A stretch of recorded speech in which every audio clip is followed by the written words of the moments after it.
Hopefully the recording and the slides will be useful for you. From our point of view, we'd be incredibly grateful if you could fill in the feedback form. We're always trying to improve these sessions in terms of content, presentation, how we go about things, and we'd really, really be grateful to hear your thoughts on today's session. Finally, as is typical with these things, to avoid any distractions during the webinar, if you could mute your microphone and turn off your video, that would help us all out hugely. And today, we're going to be speaking to you about the pressure on the battery supply chain. In particular, we'll be looking at supply chain pressures. Is there a crisis? Is this media hype? What the patent landscape in Europe currently looks like, and what can be done to alleviate the pressures, and how that's coming through in the patent filing data. And we focused in particular on alternative technologies, mostly alternative chemistries, and then on attempts to reuse, repurpose, and in particular, recycle batteries materials.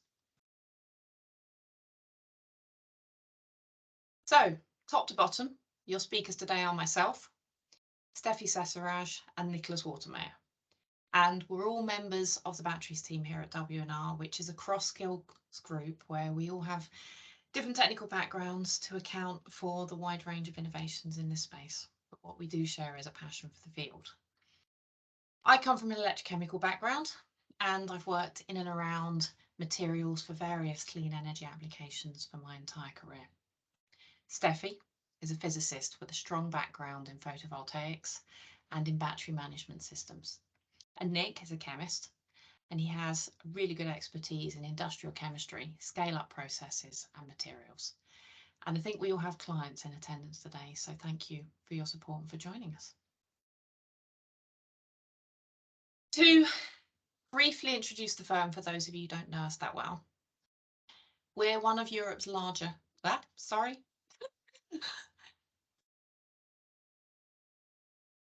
goodness, where have we gone? There we go. We're one of Europe's larger IP firms, and we have offices in France, Germany, and the UK. We have European and nationally qualified attorneys in each office, allowing us to operate directly before the UK, the German, the French, and the European patent offices, among others, in addition to the EU IPO and WIPO. And we can act as a single point of contact for your needs before all of these offices. We've nearly 100 attorneys, each with their own technical specialisms and interests, and our team includes ex-patent examiners and many attorneys with in-house experience. And the way we work is we pool our knowledge, which helps, by having this blend of people, it helps us understand the pressures not only that our clients are under, because the members of our family with in-house experience, but also the pressures faced by the patent examiners, because we have attorneys who've been on that side of the fence. Finally, we offer prosecution and advice services for patents, utility models, trade secrets, trademarks and designs, in addition to annuity services, due diligence work, litigation services in the UK, Germany, and before the UPC, and strategy advice. And as already suggested, we really do believe we're a one-stop shop for all of your European IP needs.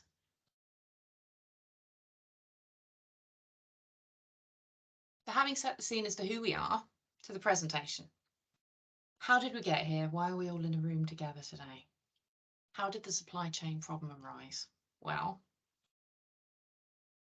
in many senses, the first question is why batteries? As you're all well aware, battery technology is going to form a key element of the global decarbonisation process. And looking purely at the impact that batteries could have on the personal transport sector, so EV technology, Faraday Institution data tells us that the total life cycle carbon emissions of a medium-sized EV are roughly 25% of an equivalent petrol car. This is full life cycle, starting at mineral extraction, through vehicle production, battery manufacture, use of the car, charging of the car, and then end of use recycling.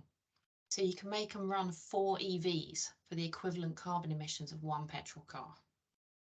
And again, relying on the amazing research that the Faraday Institution have made available to us all, the forecast is that global battery demand for EV applications will reach 100 gigawatt hours 150 gigawatt hours per annum in the UK, 6.5 terawatt hours globally by 2015.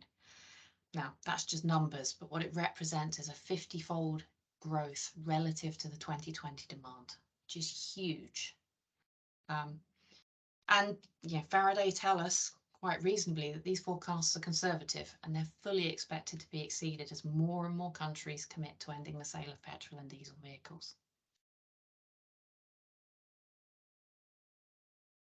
So having established the demand, the question then becomes, is it possible to meet this demand for raw materials as needed for battery manufacture? We wouldn't be presenting on this topic if there weren't concerns, and they're widely publicised in the media. But to pursue batteries technology, in particular for EV, we need to know we've got security of raw material supply. And we can look at this in two phases, really. Firstly, will the short to medium term availability of the resources be sufficient to enable manufacture of batteries on the scale that we want to be making them on now? And then, does the world have enough resources in general to continue to meet the needs longer term? And there are lots of factors impacting this. So partly global demand for energy rising in general, with global demand for batteries rising disproportionately because of the desire to move away from fossil fuels. Geopolitical uncertainty around the supply of materials. And then on top of this, the desire to source and manufacture locally to reduce the carbon footprint of each battery that's made. Both the US and Europe have identified energy security as a key risk, and they're actively developing domestic supplies of all sorts of things, but in particular battery materials.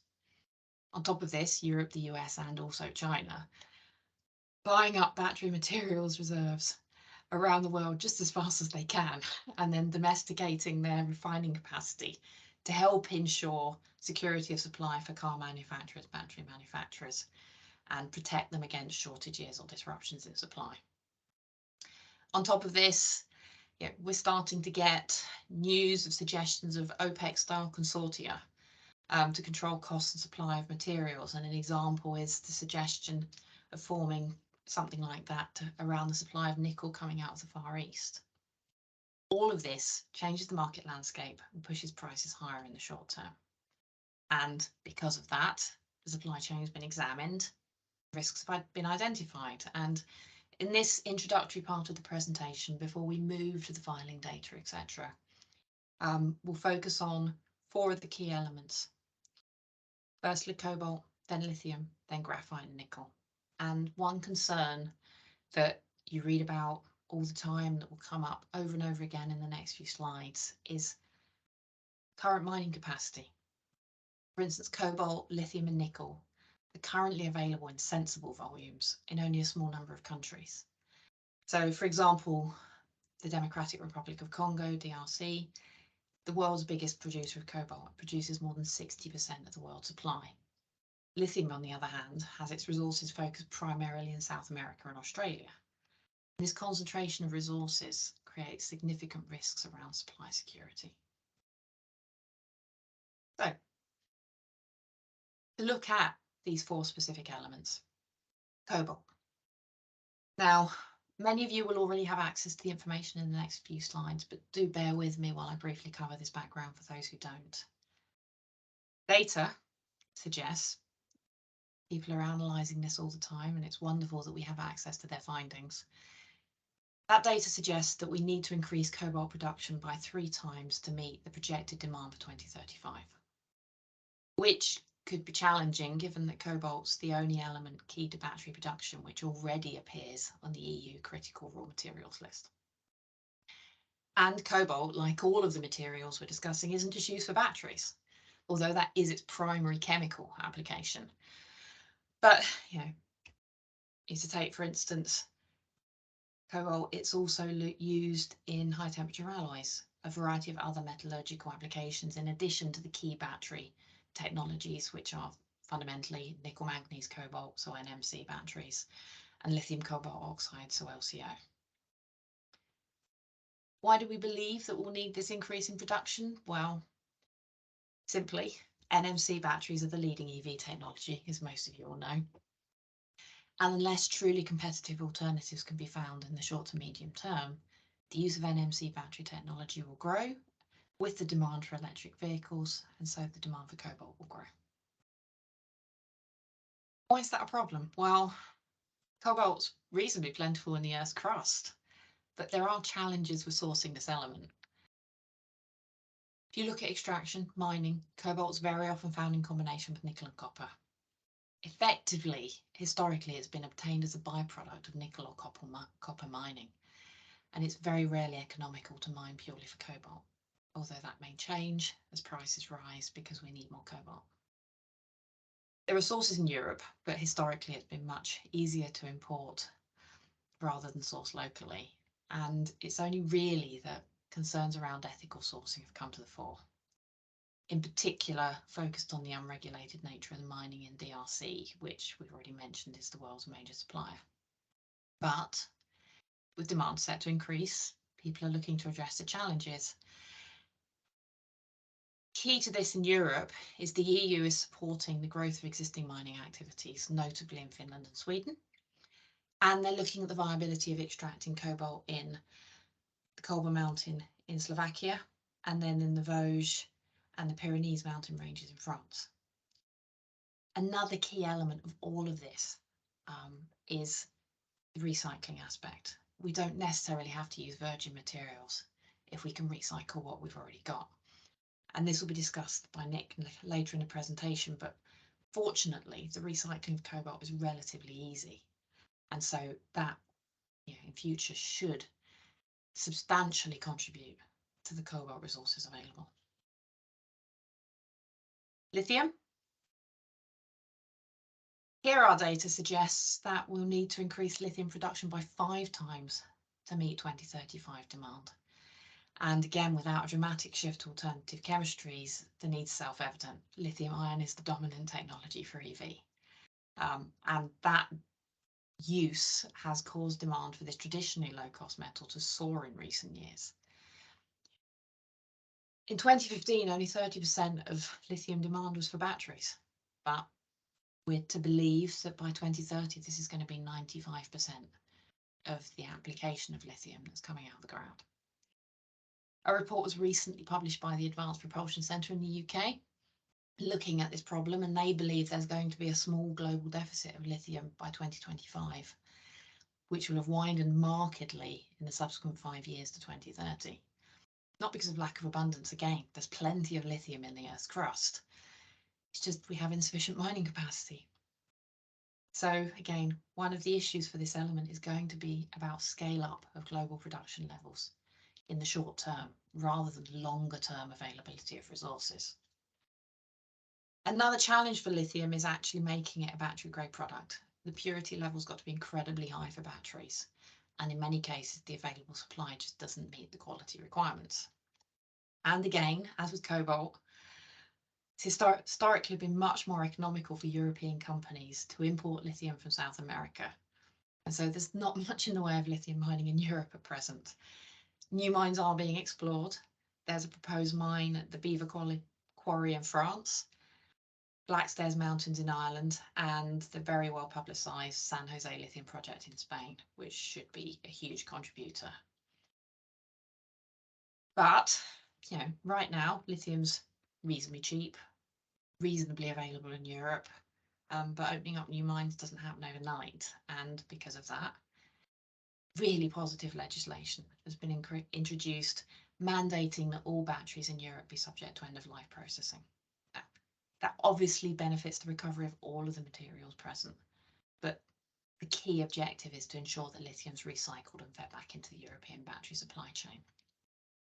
Again, I'm drifting into the topics that Nick will talk about later, but the problem is that lithium's not that easy to recycle, and processes aren't really commercially viable as yet.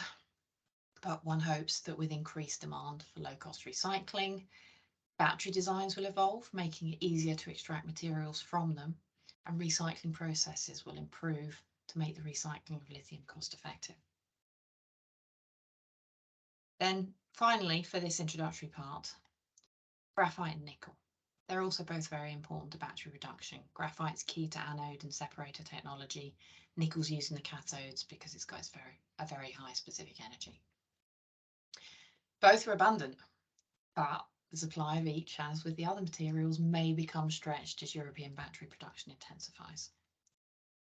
We look at graphite. In 2021, China produced 82% of the world's graphite. A potential concern for security of supply. But China's graphite reserves aren't the largest in the world. This surprised me when I found out, but the country with the largest volume of graphite reserves in the world is Turkey. It's just that they mine only a fraction of this. Norway is the world's third largest producer, and Sweden and Austria have good reserves. So on the face of it, Europe can take steps to improve the security of its graphite supply.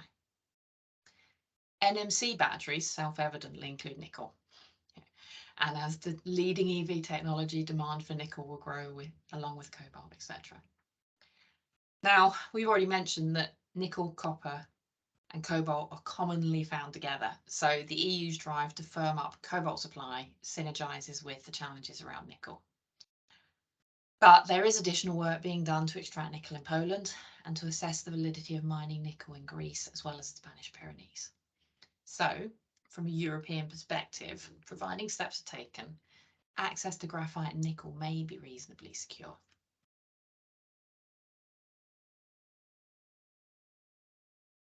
So enough of the background. What does the batteries landscape currently look like in Europe? Let's consider first the way things looked in 2018, as illustrated by the well-known 2020 report issued by the EPO looking at innovations in batteries and electricity storage. This report looked at international patent families as a measure of technology areas, volumes, key players, etc. Now, international patent filings, PCT filings, are a useful measure of innovation because the filing of a PCT is usually an indicator that the applicant considers the invention valuable to their business. So it becomes relevant as a guide to commercial interest and to the direction that innovations are taking. And because of that, in the research that we've carried out, we've used a very similar methodology. So, key applicants 2018, broadly speaking, 5 years ago. As you can see, major players were largely Asian electronics megacores, the only European entity being Bosch coming in at number 5. And at this time, the filing stats were dominated by players in the consumer electronics field, such as Samsung, with the emerging EV market being represented by Toyota and by Nissan. If we look at the types of applicants that we had at that time, this slide clearly shows that the bulk of filings in this area came from large corporate players, so the cyan bars on the right.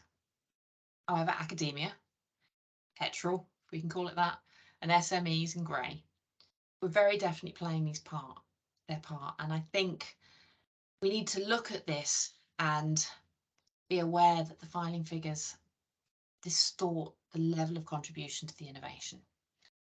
Large companies, cash-rich companies, tend to file patent thickets. So a lot of different individual patent filings, individual patent families to cover a single invention. Smaller companies tend to have fewer but much more valuable patents. And as such, I think this graph underrepresents the contribution that the innovative startup, the academic, is playing in this. We look at the nature of the inventions. Roughly 88% of all patenting activity in the batteries field in 2018 related to the batteries themselves. Their engineering, the chemistries, has far outweighed the innovations looking at electrical, thermal or mechanical aspects of the ultimate product. Filing activity had been on the rise for most of the key variants, including lead acid, nickel, redox flow, and of course, top row here, lithium ion. And lithium ion absolutely fueled the filing figures and dominated this space. So for instance, in 2018, filings to lithium battery technology constituted around 45% of the filings in this space, compared to just 7.3% for the alternative chemistries. So it's clear that at that time, lithium ion was the dominant technology. And this slide The final slide for my part of the presentation starts to focus on the technical space and covers the specialisation profiles for the top 6, what we call innovation centres, so by country, Japan, Korea, Europe, etc. For different battery technologies. Whilst Japan is the leader in all 4 of the general battery areas, it has a particularly high share in developing cell level technologies. In particular, to jump over to the right here, for lithium ion.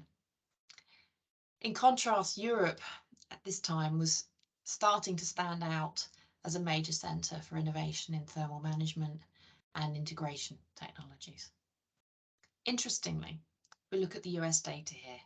We've got a fairly even spread across all technologies, with the exception that they're filing much more in the other chemistry sector, in the alternative chemistry space, which means that there's a good chance that ultimately the disruptive technologies could come out of the US or out of collaborations with US entities. So that's where we are now. If I had to sum up in a very few words, I'd say that as of 5 years ago, the market was dominated by Asian megacores working largely on improvements to lithium-ion batteries. Moving forward, is there any indication of an uplift in Europe to alternative, perhaps disruptive chemistries? Well, I'll hand over to Steffi, as she's been looking into this for us.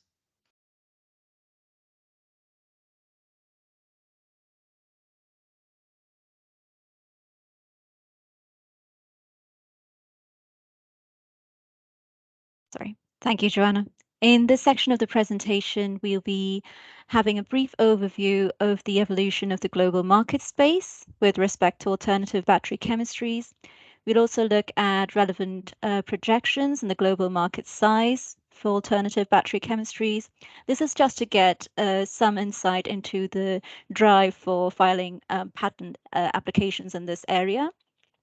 We'll then look at the trend in PCT applications in this area over the past few years. We will focus on the trend in PCT applications for sodium-ion technology, a key alternative for lithium-ion tech. And we'll compare that to filings in lithium-ion technology over the past few years. We'll then move on to looking at the top 5 applicants over the past years for the alternative battery tech. And we can also look at some of the applicants and their patent portfolio in detail to understand what areas of technology they're working on, as well as to understand what areas around the world they consider to be of key commercial interest for this particular tech. Next slide, please. So as Joanna pointed out earlier, data published by the EPO confirms that patent filings for non-lithium-ion chemistries are steadily increasing. Some of the key emerging technologies include sodium-ion, sodium-sulfur, and aluminium-ion batteries. Where patent applications for alternative technologies are concerned, sodium-ion batteries in particular appear to be popular. We will, of course, look into the figures in detail in the next few slides. But it's worth pointing out that the advantages of sodium-ion batteries are potentially that they're more eco-friendly, they're safer with improved thermal stability compared to lithium-ion batteries. Unlike lithium-ion batteries, they don't rely on nickel, cobalt, or manganese. Their relatively low cost make them particularly attractive for static storage applications, as well as low-cost electric vehicle applications such as e-bikes or e-rickshaws. It's worth noting here that in 2019, the Faraday Institution launched a program of research on sodium-ion technologies and their application in next-generation storage facilities to exploit the very benefits of this particular type of alternative battery chemistry. We will also be looking at the further aluminium-ion technology, which offers higher energy density and rapid recharging. There are potential safety benefits to these batteries as well, but we won't be looking too much into the trends and filings for aluminium tech because they're comparatively low as with respect to sodium-ion technology. Next slide, please. So in our presentation, we've also included solid-state batteries. Now, of course, solid-state batteries at present are modifications to existing lithium-ion technologies, but we've included them here because they focus their great deal of focus in this particular area.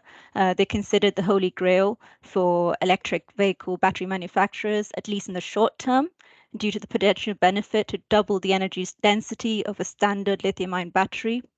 Lithium-ion patent filing giants such as Samsung, Panasonic, LG, Toyota are active in this field, and they can be expected to drive the solid-state innovation forward. Toyota in particular filed around 15% of the patent applications at the EPO in solid-state technology in the period between 2014 to 2018. Next slide, please. So here we're looking at the global market space. We've included a few newspaper clippings, which give a snapshot of how the global market space has evolved with relation to alternative technologies, as well as next generation batteries. This will provide some context for the commercial decisions when it comes to patent filings in this area by key applicants. It's interesting to note that apart from the well-known filers such as Toyota, Panasonic, there are companies like Sumitomo Chemicals, who traditionally may not be viewed as specializing in batteries, but they have entered now into the alternative battery technology market space in the last decade. We can see, for example, in the top left corner news snippet that Sumitomo Chemicals filed sodium-ion patents as early as 2012. It's also interesting to note that Toyota, who are known for developing solid-state technology, also developed sodium-ion batteries as early as 2012, so around the same time as Sumitomo Chemicals filing patent applications in that area. Now, the drive for the commercial drive for filing these patent applications in solid state as well as the sodium-ion batteries technology can be explained to a certain extent by the projected market size for these relevant technologies. So, for example, if you look at the data from September 22, you can see that the sodium-ion batteries market was expected to grow by almost 25.91% between 22 to 2031, and expected to reach a global market size of $4 billion. Whereas when you see for global market for the next generation batteries, and in this case, next generation batteries include lithium metal, metal air batteries, and solid state batteries, the global market size is comparable at $3 billion by 2030. So it is a competitive market space, and that's why companies like Toyota have patents in the field of solid-state batteries as well as sodium-ion technologies. Now, Asian megacorps have dominated the market space for battery innovation over the past decade. This was something that Joanna highlighted earlier as well. But given the projected global market share in alternative chemistries, we are seeing new players from the US, from Europe, entering this market and filing applications in next generation batteries and alternative battery technology space. Now, while filings are increasing, we are yet to see how the related applications of these technologies correspond with a trend in increase in the filings. For example, electric vehicles, as Joanna highlighted earlier, are a key application for innovative battery technologies. Now, of course, not all of the next gen and alternative tech may be suitable for implementation in EVs. But even for those that are viable for EV application, we are yet to see filings in this area be successfully translated into implementation in electric vehicles. For example, if you look at the clipping of 2018, TDK, a Japanese-based company, have focused on developing solid-state lithium-ion batteries, but their focus has been for home applications as opposed to EV. This is also the case for Toyota at present. Therefore, despite the rising interest and research being dedicated towards alternative technologies, there is still a need for collaboration between the automotive sector and innovators in alternative technologies to successfully implement the developed tech into EVs. Next slide, please. So here we look at the trend in the PCT filing applications for alternative chemistries. This is research that's been done by us, and you can see by alternative chemistries, we mean non-lithium ion chemistries, which include sodium ion, sodium sulfur, zinc ion, aluminium ion, but they can also include solid state technologies as well. This is based on the classification code that we've used to extract this data. What we can see is that there is a general increase, of course, over the past few years. However, the filing is in the order of hundreds of applications, so around 600 to 800 applications per annum. And if you compare this with the data for filing for lithium, which was explained by Joanna earlier on in the presentation, for lithium ion filings, it's around thousands of patent applications per annum. So there is a clear difference in the magnitude of filings for applications in alternative chemistries versus lithium ion filings. Next slide, please. So, like I said, we'll be focusing on sodium-ion battery technology, which is viewed as one of the key alternatives for lithium-ion batteries. And again, we can see here that there is a general increase in the trend for sodium-ion batteries. However, the filings are in the hundreds, and specifically around 200 applications being filed per annum. And on the right-hand side, you can see the scale for the number of applications being filed for lithium-ion batteries, which is, like I mentioned, in thousands of applications. Of course, around 2013, we can sort of correlate the number of filings to the entry of companies like Sumitomo and Toyota, who pursued patent activity in this area. This is specifically for sodium-ion technologies. The remaining portion of patent filings, when we compare it to the number of patent applications in the previous slide, the remaining portion can be expected to be covered by technologies such as aluminium ion, zinc ion, or sodium sulfur. So sodium ion-based technologies account for almost 25 to 30% of filing for alternative chemistry tech. So it's clear from the present filing trends that sodium-ion technology, although a key and popular alternative to lithium-ion tech, still cannot be expected to be a complete replacement for the latter. Next slide, please. So now we're looking at the key applicants. These are the top 5 applicants in the area of alternative batteries over the past 10 years or so.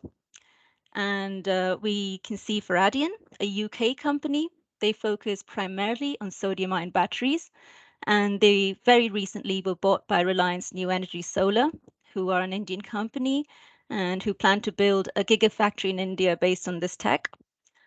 Sumitomo Chemicals, like we highlighted before, they're a general chemical company based in Japan, and we have seen earlier that they're focusing primarily on sodium-ion technology. And as we will see in the next few slides, they have maintained a stronghold in this area over the past decade.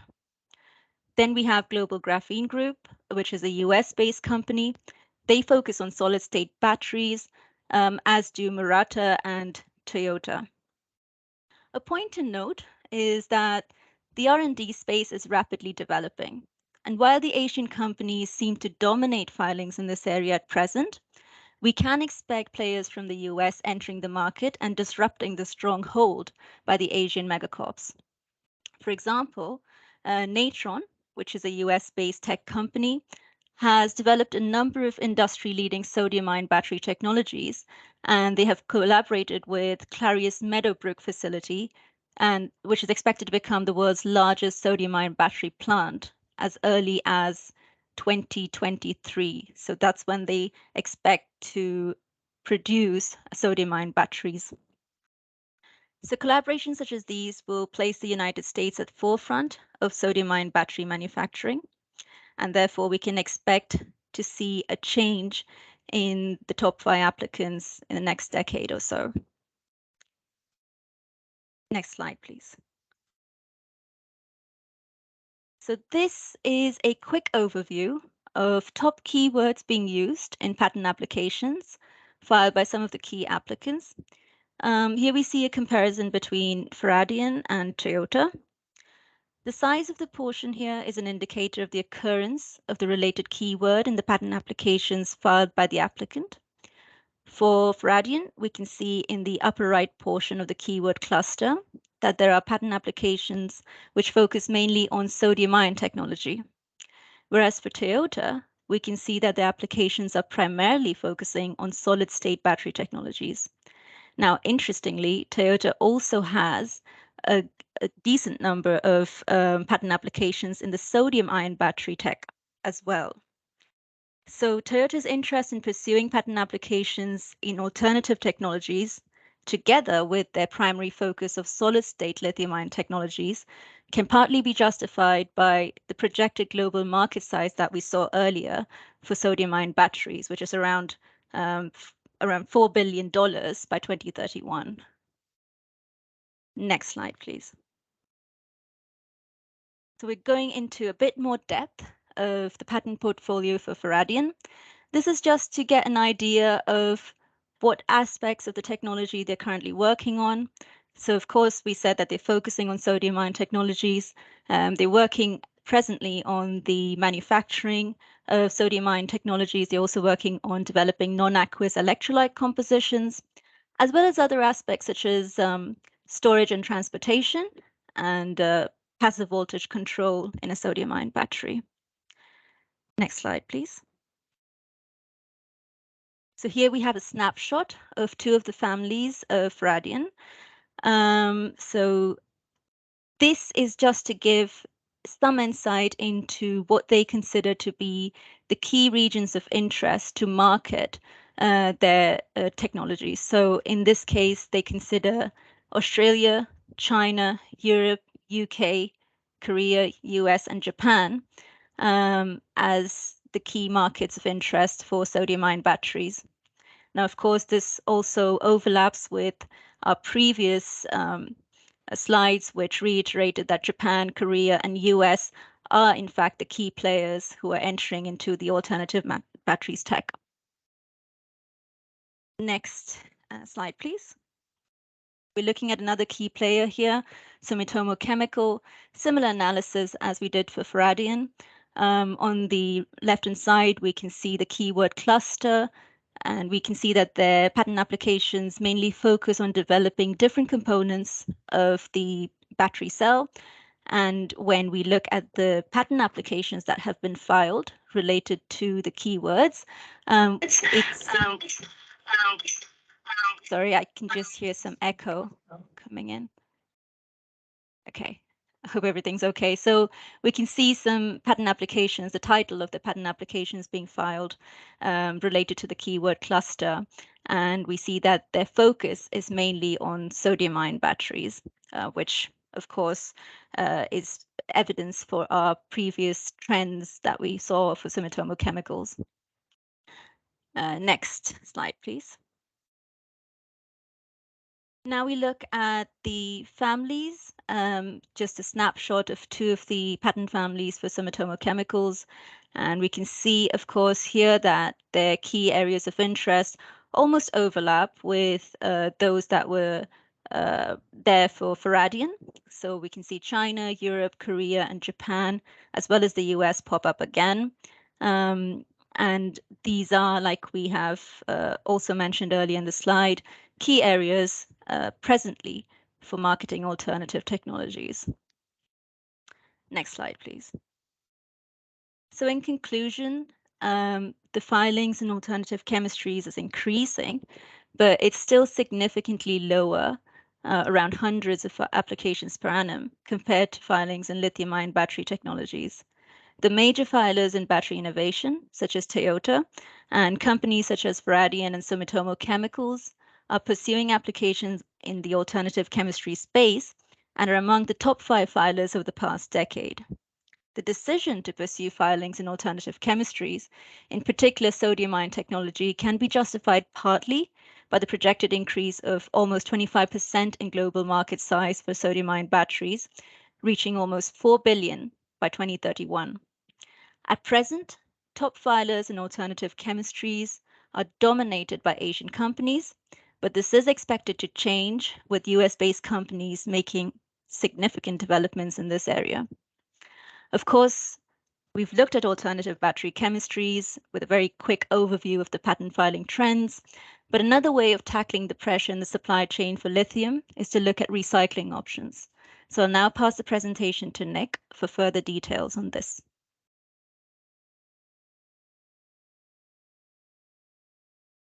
Thanks, Steffi. So what can be done? Well, another way to reduce the supply chain pressure is to reuse and recycle existing materials. So in the absence of any of new chemistries becoming available on a commercial scale, the obvious alternative is to reuse or recycle the existing materials once they've reached the end of their lifetime. This prevents materials being lost from the supply chain and reduces waste.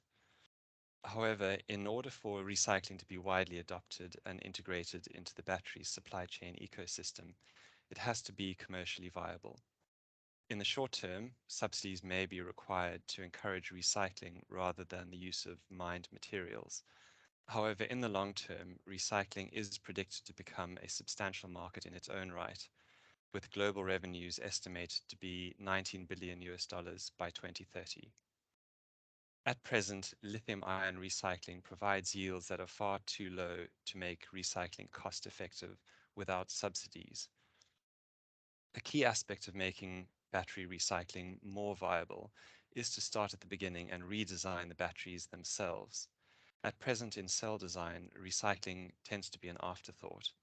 However, designing batteries to make them more easily recyclable would certainly help to increase the proportion of spent batteries that are ultimately recycled. At present, this currently stands at less than 5% for lithium-ion batteries.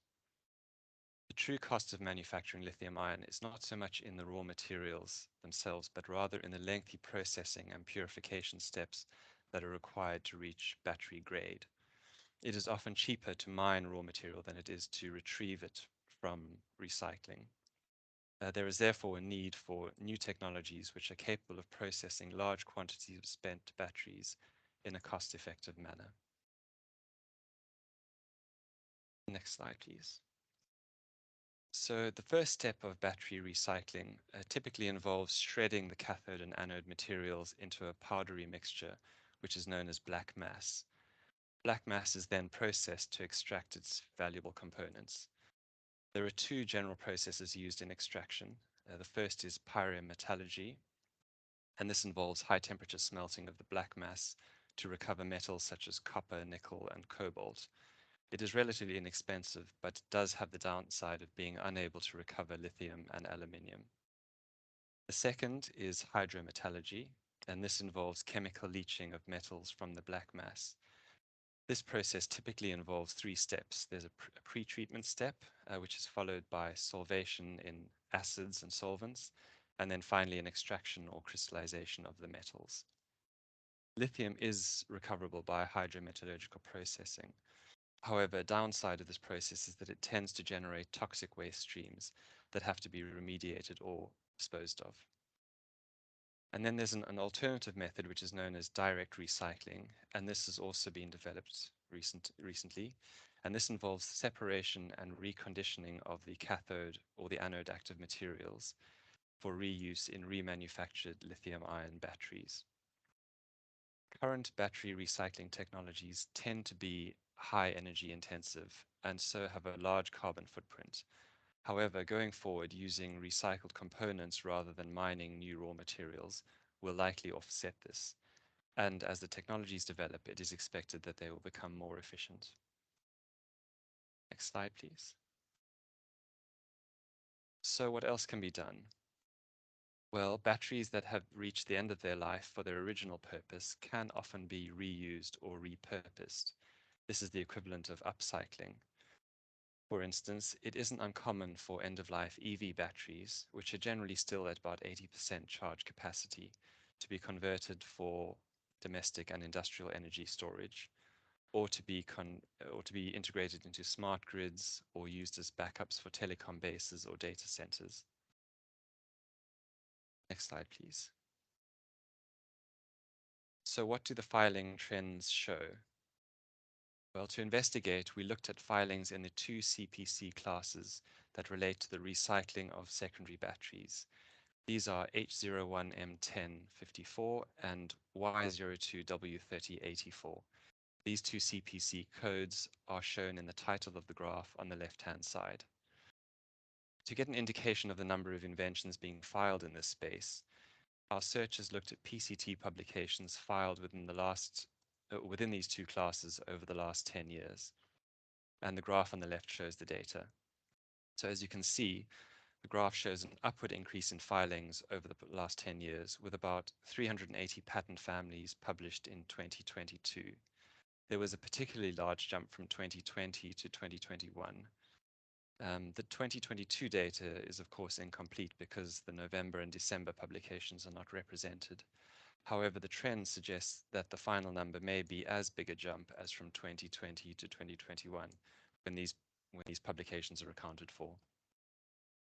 The same trend is seen when you look specifically at the metals lithium, cobalt, nickel, and manganese. So these graphs are shown on the right, and they represent PCT publications within this data set that recite the specified metal in either the title, the abstract, or in the claims. And as you can see, the number of filings for each of these metals shows a very similar trend to the graph on the left. So if we take 2022 as an example, out of the total number of 380 families, about 250 mention lithium, 110 mention cobalt, 120 refer to nickel, and about 90 to manganese. So clearly most of the filings are looking to recycle one of these four precious metals, with some degree of overlap between them. The remaining filings likely relate to more general recycling technologies or to recycling of different battery materials such as graphite, copper, or aluminium. Next slide, please.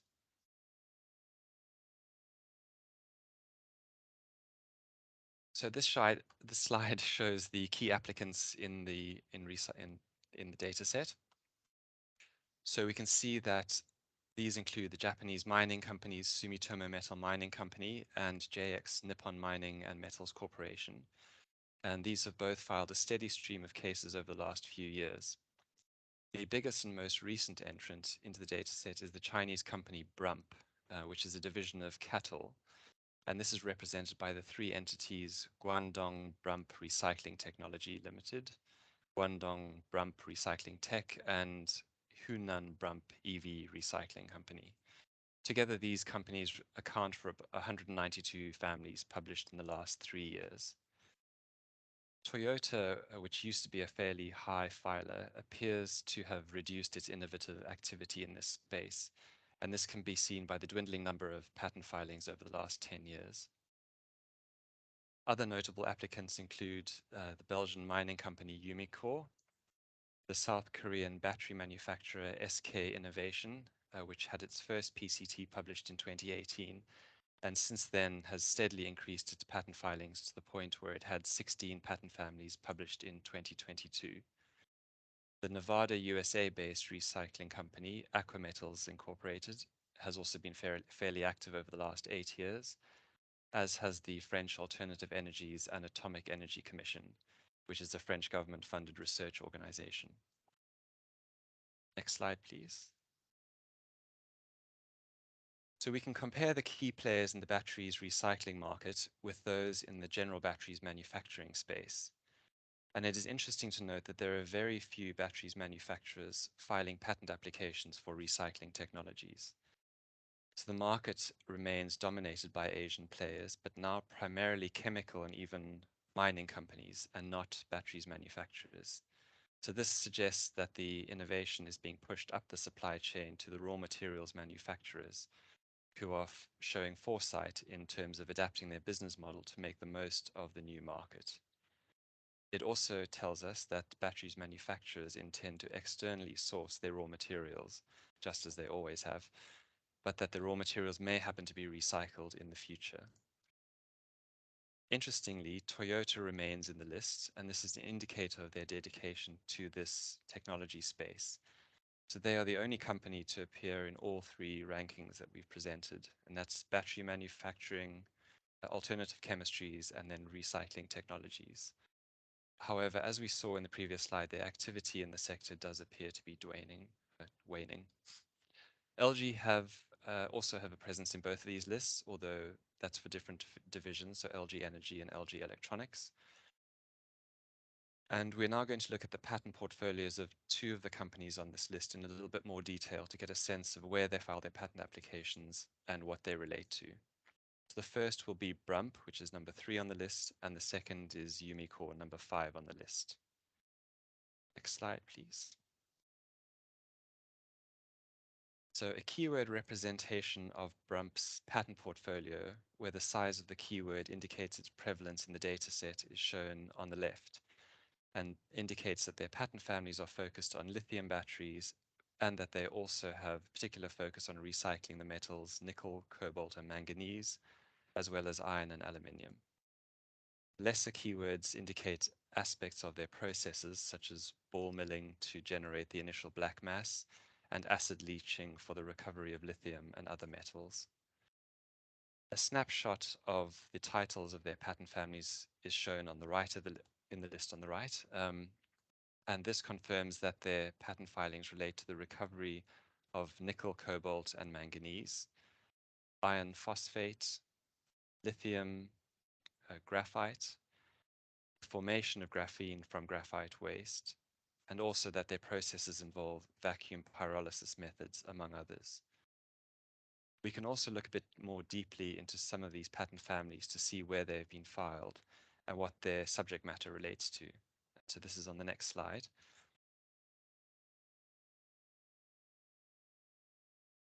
So to give a sense of where Brump is filing its patents, we've selected two of the families from their portfolio, and their details are shown on this slide.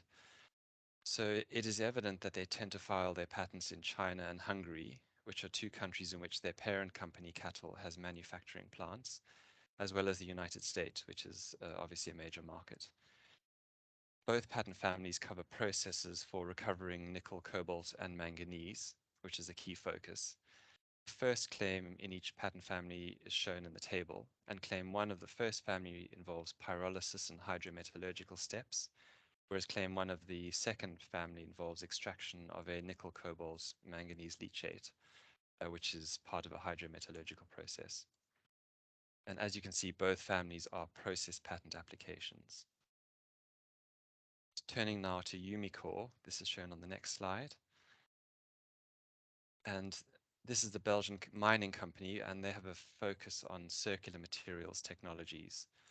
So a keyword analysis of their patent portfolio within this data set indicates that their focus is on recovering lithium, or they do also recover other metals.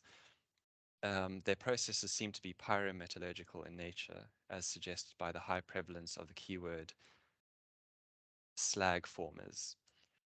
A snapshot of some of the titles of their patent families is shown in the list on the right.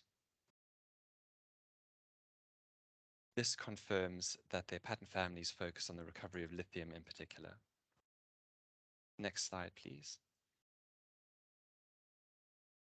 If we look at some of the patent families in a bit more detail, it is immediately evident that they have a far more expansive patent filing strategy than Brump, with each of these 3 families indicated being filed in 20 to 30 different countries.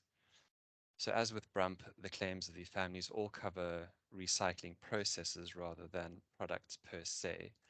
So the first family relates to a pyrometallurgical process for recovering cobalt, the second to a pyrometallurgical process for recovering enthalpy and metals from lithium-ion batteries, and then the third to a combination of pyrometallurgical and hydrometallurgical processes for recovering nickel and cobalt. And the focus on process patents within this field may present difficulties when it comes to enforcement, given the challenges of enforcing process patents generally. However, despite this potential issue, the trends in the filing data do seem to indicate that the field of batteries recycling is becoming increasingly crowded, and that it will become more and more difficult and more important rather for companies operating in it to secure their market share by having a robust portfolio of patents. I'll now hand over to Jo to give her summary of the presentation.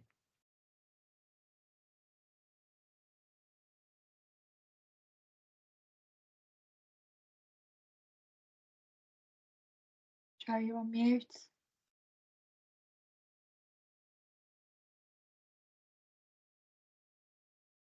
On mute, Joe.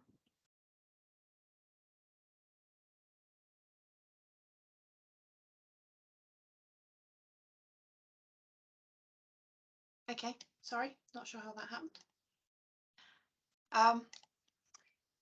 So, having gathered the data, this is our take on where things are. So, the potential for a supply chain crisis has not only been recognised, but filing figures do show that action's being taken. We think that the rapid growth in filings in and around battery recycling and metal extraction clearly shows a desire to continue to work with known technologies. And arguably, this is the quickest route to a solution, at least in the short term. And it's the least disruptive to the traditional players in the battery space who simply want to source materials and have only a limited practical interest around whether it's recycled or virgin.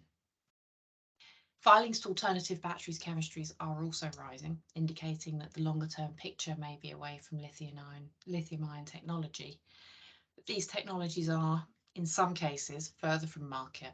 And so whilst they offer benefits over lithium ion, such as safety, energy density, etc., their potential does seem to be a few years away. Now, that covers it. Thank you very much for listening. I am aware of time, so if you have any questions, feel free to ask them now or contact us directly offline. We'd really love to hear from you.